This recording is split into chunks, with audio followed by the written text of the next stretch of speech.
Buenas tardes y bienvenidos a Las Cosas Como Son.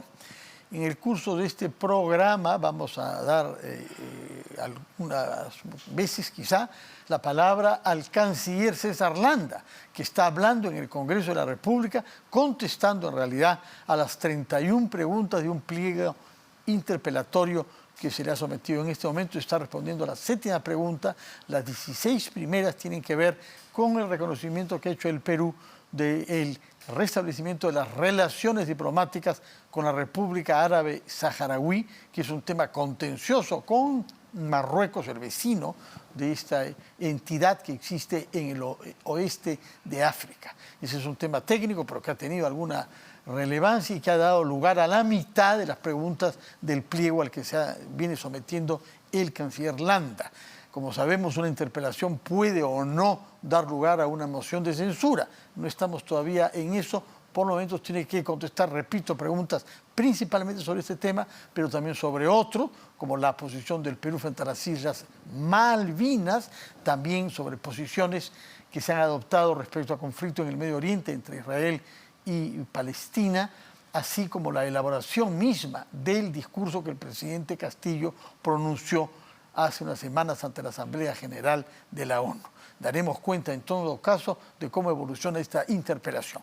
Pero antes de entrar a ese tema, queremos saludar y recibir naturalmente acá en nuestra set de RPP Televisión a la doctora en Derecho, abogada, Rosario Sá Sieta, quien ha sido ministra de la Mujer, pero sobre todo una militante de larga data por el respeto a la mujer en el Perú. Y el respeto pasa naturalmente por garantizar su seguridad y su integridad. Estamos aquí ante una denuncia que fue reportada después de que la joven Gabriela Sevilla desapareciera. Finalmente reapareció 36 horas después en el hospital militar. Ella misma no sabe cómo llegó ahí.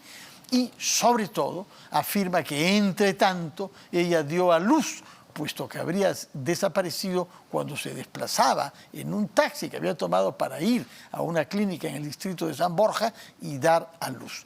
¿Qué datos seguros tenemos a esta hora sobre este caso que ha conmovido a la opinión pública, puesto que bien sabemos que no solamente ella corre riesgos en el desplazamiento en la calle, sino todas las mujeres de nuestro país? Señora Sá Sieta, buenas tardes. Muy buenas tardes, muchas gracias, don Fernando, por recibirme.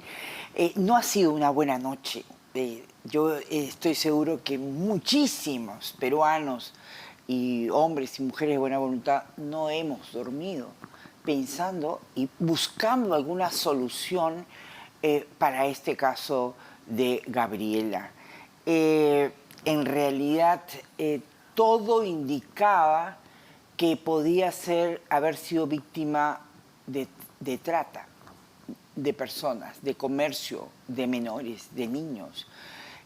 Pero luego también pensabas que habían ciertas situaciones inconsistentes. Por ejemplo, que ella señalaba que la fuente se le había roto. Anunciando que el parto era inminente. Que el parto era inminente, y sale sola a buscar un taxi y pasa un taxi, y ese taxi es justo quien perpetra toda esta situación.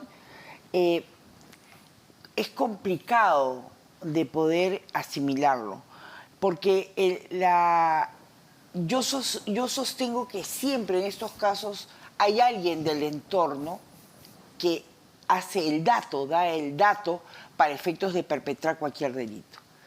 En resumen, hoy día en la mañana con gran alegría nos despertamos y dijimos: apareció Gabriela, pero la niña no estaba. Y entonces empezó la búsqueda. Para mí el Twitter es una manera de poder difundir este asunto, y no está para mí. Entra al hospital militar y allí el ministro del Interior señala que ella no estaba embarazada. Pero yo creo que fue muy apresurado el ministro. Y además no le corresponde. No le correspondía, no era su cartera. Sí. O si no, debió estar apertrechado con dos médicos. Uno, el jefe de emergencia del hospital militar, y el otro, el médico legista del Ministerio Público. Yo creo que esos dos médicos han debido sustentar, pero como tú bien dices, don Fernando, no debió declarar. Pero nos acercamos a ese tema y efectivamente evacuaron el informe y efectivamente ella no estaba embarazada. ¿Según qué análisis médicos? ¿Quiénes los han practicado esos análisis médicos? Según el Ministerio Público emite un tuit que señala que según el Medicina Legal, habiéndole practicado a esta joven en los exámenes, arroja que no tiene, si me permites leer, sí, no tiene ella una hormona gonadotropina, que se supone que esta hormona, después de un parto, se queda en el organismo, en la sangre, 3 semanas. Y ella no tenía una sola gota de esa hormona. Segundo, el útero siempre habla. El útero tiene su historia. Y la historia fue contada. Y esa historia se señala que no hubo embarazos ni antiguos, ni presentes, es decir, que ningún niño o niña salió del útero de esta señorita. ¿Eso se puede establecer por análisis clínico o es un análisis de sangre o en búsqueda de hormonas? Bueno, yo no soy muy experta en esto, pero según, y lo escuché aquí al doctor Huerta, esto es inapelable. Inapelable. No puede haber lugar a equivocación, salvo que hayas querido falsificar una situación que no creo que el Ministerio Público esté interesado en cometer ningún delito. No hay ninguna razón, ¿no? ¿Cómo puedes tú señalar una mentira y mantenerla durante 9 meses? Ahora, no lo explico. Mentira supone que haya dolo. Y se conocen casos de mujeres que creen estar embarazadas. Y hay toda una sintomatología en torno a esto, ¿no? Claro, no necesariamente es una mentira, sino es un autoengaño, eventualmente. O también si fuera el caso, ¿no? Pueden haber, por ejemplo, yo conozco que hay embarazos ectópicos que son fuera por del favor, útero, pero sí existen. Sí. Pero están fuera del útero, en consecuencia hay que hacer una intervención, pero aquí no había nada. No había nada, don Fernando. Tendrán que someterse a exámenes psiquiátricos la señorita Gabriela para ver cuál es su estado, porque ha inducido error a todos. ¿Quién le recomendaría a usted, que es una abogada, que tiene una vasta experiencia en asesorar jurídicamente mujeres, en este caso, cómo pilotearía su comportamiento? Porque es una persona que ha vivido de todas maneras algo traumático y que se ha hallado en el centro del interés de la opinión pública. Hay ministros que polemizan en torno a ella, puesto que la ministra de la Mujer ha cuestionado o ha relativizado la contundencia de las afirmaciones de su colega del Interior. ¿Qué le recomendaría a la joven Gabriela Sevilla usted ante estos hechos? Qué doloroso, ¿no? Debe ser 2 posibilidades. O ella intentó señalar esta mentira, porque es mentira, porque yo ahora recién en este programa puedo decir que es mentira porque hay un examen del Ministerio Público. Es muy doloroso para el entorno y también para la causa de la defensa de las mujeres desaparecidas, que esto no haya sido verdad. Porque va a quitarle consistencia y fortaleza a las pocas y precarias intenciones estatales de lograr que las mujeres aparezcan. Bueno, hay cifras que son terribles. Más de 2.200 mujeres desaparecen en el Perú cada año. Esto es una realidad. El caso de ella es aleatorio. No sabemos bien todavía los detalles ni la causa de lo que ella ha vivido, pero no quita que la realidad de la amenaza sobre las mujeres en el Perú es real y que hay una desigualdad enorme entre varones y mujeres respecto a la seguridad. Claro, porque fíjese, Y yo a lo largo, ya son 43 años que estamos nosotros en este batallar, y cada vez mi corazón se sorprende, o sea, no dejamos de sorprendernos de la perversidad con la cual se ejecuta la violencia contra las mujeres y las niñas. Tenemos una víctima de feminicidio, la más chiquita, 17 días de nacida, y fue ultrajada y falleció en Cajamarca. Entonces, pero que ahora digamos que hay una niña por nacer que fue arrancada del útero de su madre, es mentira. Pero digamos que esto ha conmovido al Sí. país.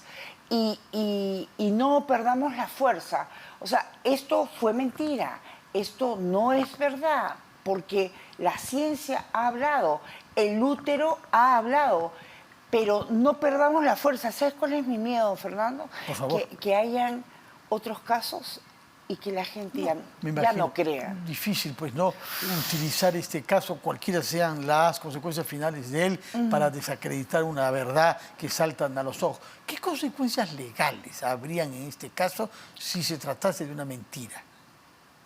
Falsedad genérica. ¿Ante quién? Porque creo que no ha declarado la Fiscalía todavía. Me parece que se ha postergado para mañana Sí. su cita, ¿no? Que por cualquier... Voy a leerte mejor porque no quiero...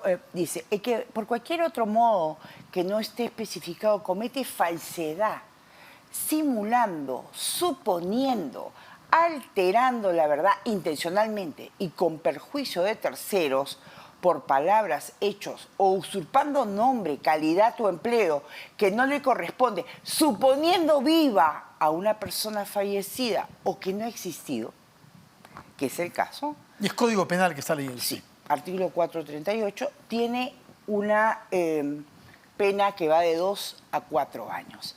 El elemento clave en este artículo es la mentira. Ahora, ella sostiene de que ha tenido ecografías en una clínica. Sí.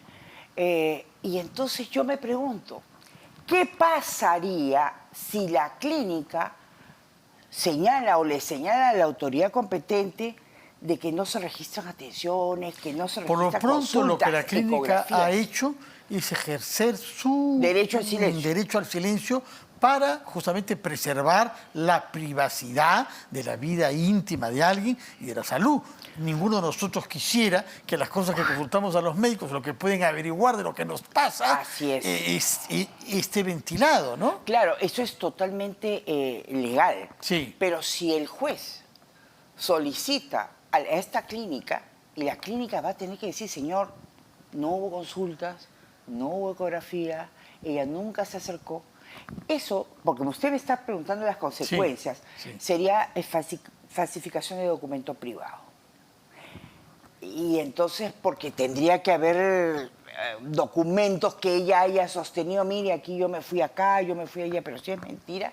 Por eso es que yo creo que mañana tiene que hablar la verdad, ella tiene que decir la verdad para no exponerse a otros delitos. Es una lástima que tengamos que estar pasando por esto, ¿no? Ahora, el padre de esta joven ha declarado que su hija está en un estado mental perturbado, que no sabe si ha podido ser drogada o no. Sabemos que esas cosas suceden en nuestro país. Hay muchos testimonios justamente en taxis, sin querer meter naturalmente... Tengo 3 casos sí, de ultrajes en taxis. con donde, uso de pastillas, de pepas, como se les llama. Claro, eso es en una comisión de un delito que pone a la víctima en imposibilidad de Por resistir. supuesto, sí, Va sí. de 20 a Sí. 26 años. Porque ella dice no recordar cómo llegó a Villa El Salvador y a Villa María del Triunfo y cómo de Villa María del Triunfo pasó al hospital militar. El examen toxicológico debe haber hablado. Deben haberle tomado examen toxicológico. Sí, sin duda. sí. Sin duda. Entonces allí se verá la verdad.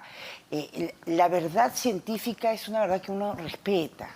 Uno puede haber querido otras cosas, pero si dice que no tuvo no tuvo embarazos, que no presenta esta hormona que siempre tienen las mujeres postparto y le dura 3 semanas, y ella está de pie a las 48 horas de haber dado a luz en ciudad, en condiciones que según manifiesta fueron adversas.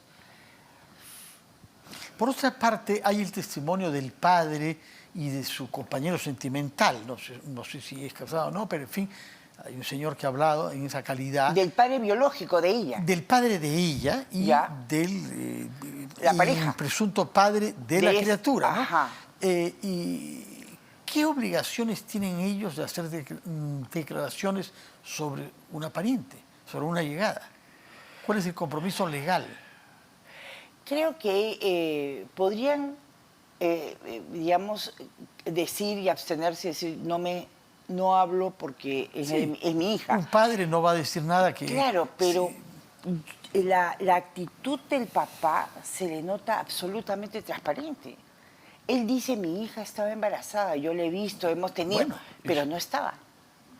Entonces, no es que él esté engañando, es que él creía que efectivamente... Ahora, el esposo, la pareja, puede tener mayor acercamiento a la verdad. Sí, me imagino que... No, porque es una pareja que convive. A no ser que ya no convivan. No sabemos los No detalles. sabemos, entonces... Los misterios insondables de la vida humana. En todo caso, lo que queremos es que esta joven sea bien asesorada por un abogado y que trate de recuperar naturalmente su plena lucidez después del impacto que ha vivido, cualquiera sea la realidad que haya vivido durante esa noche infernal. Y que... O también, don Fernando, que recupere la estabilidad emocional si es que esto nunca fue cierto.